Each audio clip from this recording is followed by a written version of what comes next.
initial how we came up with Rush of Blood was when we started experimenting with VR. We looked at what people were saying don't do, and so one of the sort of really early messages about VR was just make the player static, just allow them to look around and don't do anything, don't accelerate, decelerate, do fast movement. So we started experimenting in how to do a roller coaster really, really well in VR. The idea started to morph of adding shooting, so you're sort of literally on-rail shooter. And then when we started to think about, okay, well, what was the setting? We were probably 6-8 months away from the completion of Until Dawn, so we said, okay, well look, there's this huge world, it's amazing, and so we came up with the idea of actually setting the game inside the mind of one of the characters from Until Dawn.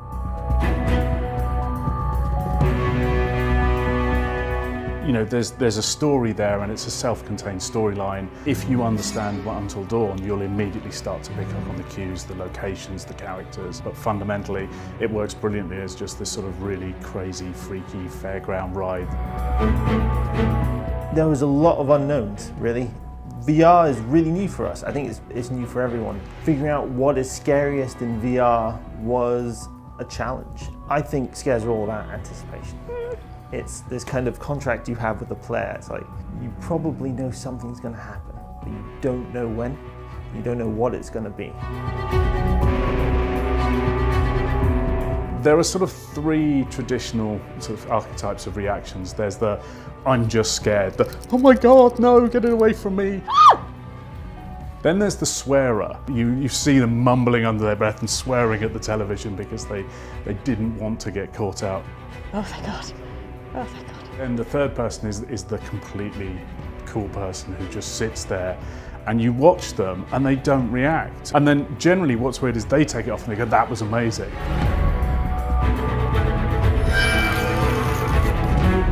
There are three aspects of horror. There's terror, which is the impending feeling of doom. When the hairs on the back of your neck start to go up. And there's the horror, which is the moment of, you know, on a surprise or a jump scare, is that moment of, oh God, and you get shocked by something. And then there's disgust, which is the gore and things like that.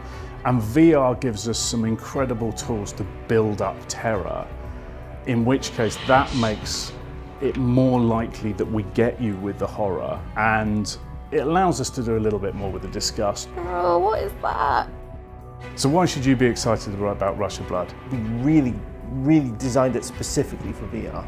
This isn't a bolt-on thing. We designed it from the ground up to take advantage of PlayStation VR. It's an incredible roller coaster ride into horror from the team that brought you Until Dawn.